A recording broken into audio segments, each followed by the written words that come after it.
The Rings of Power has the type of dialogue that would make Shakespeare turn in his grave and pick up his feather pen and start taking notes. In this deep dive analysis, we'll compare some of the best lines of these two iconic shows. There are 5 rounds and the quality gets higher and higher after each round. In the end, we'll reach the best dialogue from each show as it goes head to head to see who will ascend to the Iron Throne of dialogue. Saddle up, partner. This is war, gentlemen. There are no rules. The first round is... Do you know why a ship floats and a stone cannot? That's just extraordinary. Just see the one on the other side. My brother has his sword, and I have my mind, and a mind needs books like a sword needs a whetstone. If you think the answer here is a combination of buoyancy and forces, then you are wrong. This is actually a rhetorical question, meaning he knows the answer, and the answer is simple. In Middle-earth, science doesn't actually exist yet. Do you see planes out there? No. Do you see people on like their laptops or tablets, or Gandalf whipping out his phone? No. Science hasn't been invented. It's another 1,000 years until that apple falls on Newton's head, and then science can actually begin. Fun fact for you, it's the same apple that Gandalf is carrying with him throughout the show. You can IMDb trivia that later if you like. We'll cover this later, but the simple answer here is the reason the boats float and the stone doesn't is that the sea itself chooses. The writers are building the world around you, and the choices the sea makes are a pivotal part of the incredible plot. You see, at this point, she jumps out in the middle of the ocean, out of a boat, and it's 50-50. Will she float? Will she sink? The sea chooses her to be a floater. She then finds a raft with this hall-pass guy, and they are both floaters now. Phew, another sea choice made. The sea, however, is a cruel mistress to the Numenorians. They only have like 3 ships left, and loads of people of theirs have died. Anyway, case in point, the writers wanted the sea to be the key plot element which made all the decisions for them, which is why this quote is so powerful. This is a fantastic start to the show, which only grows in stature. On the other hand, this is a pivotal Game of Thrones line that tells you Tyrion's game plan, but it's a bit of a messy quote and the meaning's really lost here. Yes, it's clear some men choose to fight and others want to just chill out and read a book. The part that doesn't really make sense to me is the part about a sword needing a whetstone. That just doesn't make any sense. You see, swords can be sharpened by lots of types of stones. Granite, pebbles, sapphire, but the key thing is those are all dry stones. A whetstone, however, just doesn't have enough friction for a sword to be sharpened, so this phrase just makes no factual sense. So for that alone, we'll give this round to the Rings of Power. That's an early win for them, and it's 1-0 to the Middle-earthians. We gotta go for round 2. We'll start with a poignant line between Durin and Elrond. Give me the meat, and give it to me raw.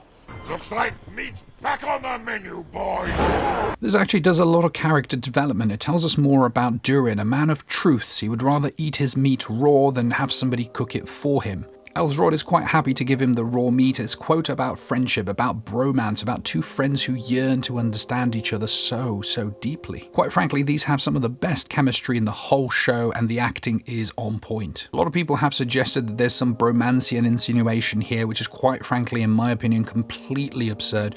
There are no condoms in the Second Age, so technically every single person is riding raw meat, except, like, I don't know, maybe the elves. I mean, think about it. If they were reproducing left, right, and center and had, like, say, 10 babies each, just think about the population crisis that they'd have. They each live 1,000 years, unless of course there's some elven flu that came about that kind of knocked off the older ones. Why is like nobody talking about this? How do elves stop overpopulations? Do they even have like mithril, scalpel, elven vasectomies? But like totally hypothetical situation, what if there's like a elven dude who's 1,000 years old and marries his missus and has a vasectomy, and by the time he's 2,000 he's a bit bored, and quite frankly there's a fine ass 1,500-year-old elf that's moved in next door and she's got big personalities, and how would they reverse the vasectomy? Is there like a reversal procedure? Do they use mithril? What is the success rate of that vasectomy reversal? I'm just asking for a friend, would like to know the odds. Snap. No idea the physical toll the 3 vasectomies have on a person. Anyway, we completely digest from this point. Now, this is stiff competition from Game of Thrones. When you play the Game of Thrones, you win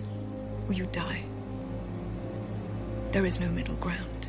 Again, I'm not entirely sure what's going on here. This is supposed to be like an iconic scene, but really I recently played like the Game of Thrones board game, and it was a jolly good time for all of us. We were drinking cups of tea, complaining about the weather, waiting in queues, all that kind of stuff. We were having a great time actually. By the end of it, we were like, all right, cool, guys, you want to just share the throne? And we did a great kind of sharing rota. Dave would sit on it Monday and Wednesday. Claire had the weekend because she was working on the weekdays. I took Tuesdays and Thursdays. Claire said that Sundays was quite a chill chill day, not many decisions come to the throne, so she kind of just kicked back, watched some Netflix, chilled out. Again, I see what the show's trying to do, but it's just too deep here. You can play the Game of Thrones how you like. And I was surprised a bit that Ned Stark wasn't killed soon after this. They could at least have done a bit of foreshadowing or something. But no, the show didn't really think that far ahead. I think the writing was weak in the early seasons, but by season 8, they really refined their craft. I think the Rings of Power wins this one hands down, and it's 2-0 to the Númenóreans. Hey, stuff, I'm ready for round 3. That of your people? Or are you a castaway, grasping for a handhold in a tempest? There is a tempest in me.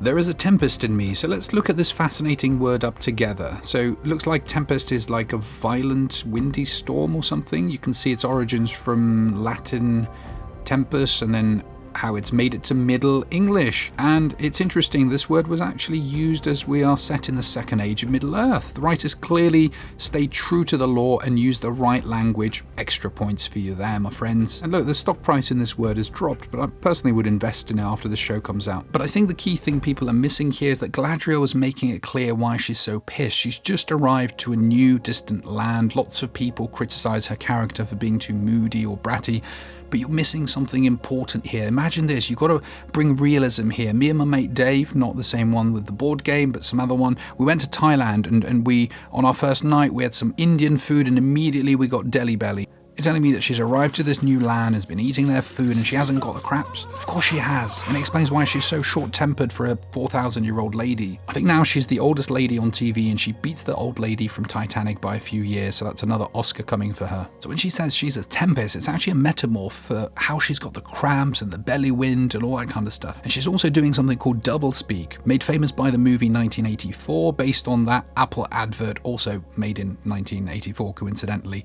And look at that journey we've come on that explanation. How can one line do that? Well, it's simple. Pure genius. And for Game of Thrones? Power resides where men believe it resides. It's a trick, a shadow on the wall. And a very small man can cast a very large shadow.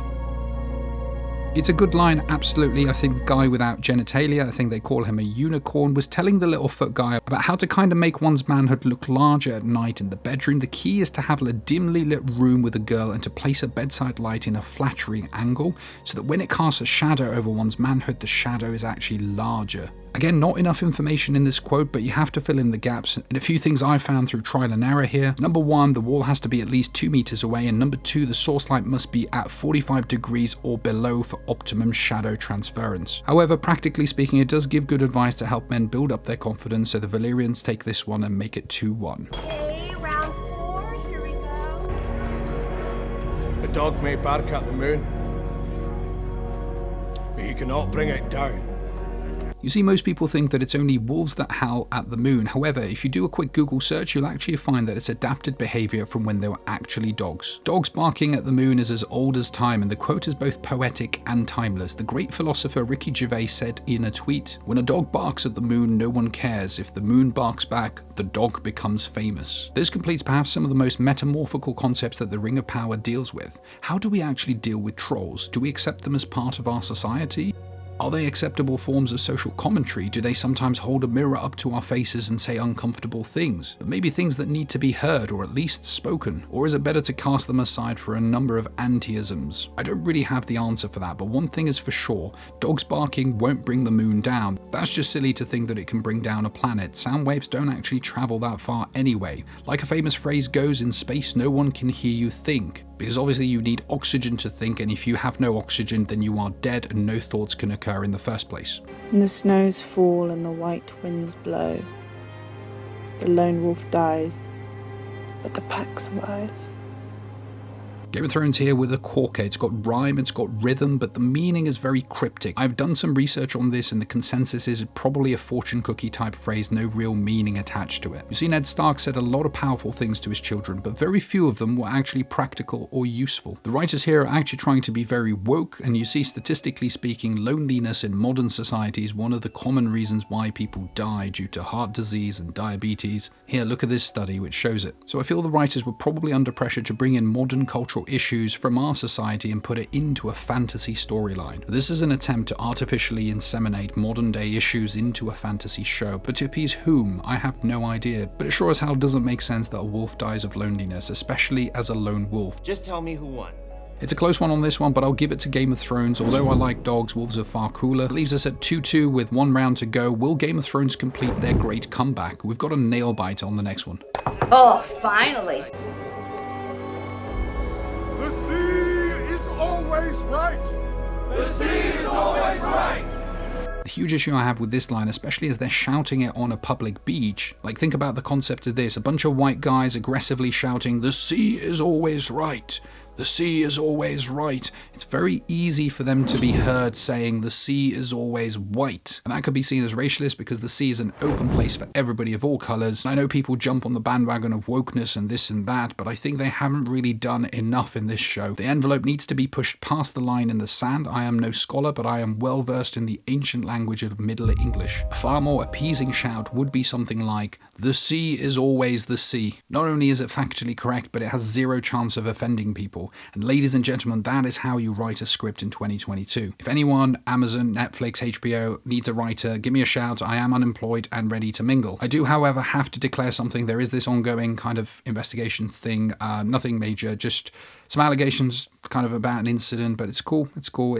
We're clearing it up. I have to kind of just add, I clearly did not put pubic hair in Janice's sandwich at work. I did, however, offer to show HR proof that I'm actually, in fact, not able to grow pubic hair. And that's after my time in the Cold War when there was too much adrenaline coursing through my body. It's actually known as a medical fact. It's called non-pub hairitis or something like that.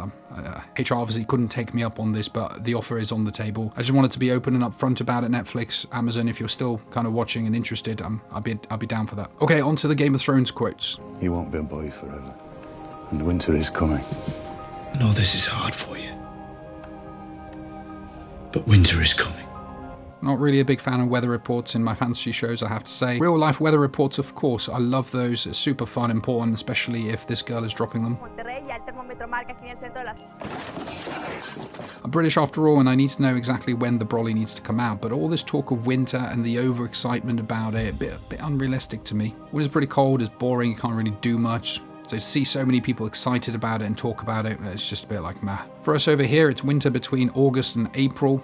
But on the show, it's pretty much an anticlimactic thing. Oh, they've had winter for like 1 episode. Boo-hoo. They had 7 seasons of premonitions and warnings, and then like nobody's car got snowed under. Pfft, give me a break. And now everyone's dead, so the next day is spring. It's just unrealistic. It just takes me away from my fantasy world. It really does. And for that reason and that reason alone, I'm going to give it to the Middle-earthians. They take the win and they rise to the throne of the best dialogue ever written on a TV show. I personally think if we put Shakespeare's grave and Tolkien's grave next to each other, they would be turning so much to take notes from this script that if we could find a way to harness the movement energy from them both, then perhaps we could use it to power up the whole of the UK and the US in this energy crisis. The Rings of Power script could be the most significant piece of art ever created. And if you oddly enjoyed that, please click on the next video, which is the breakdown of episodes 7 and 8, which has some wild theories, but I'm sure you'll like it. Have a wonderful day and peace out.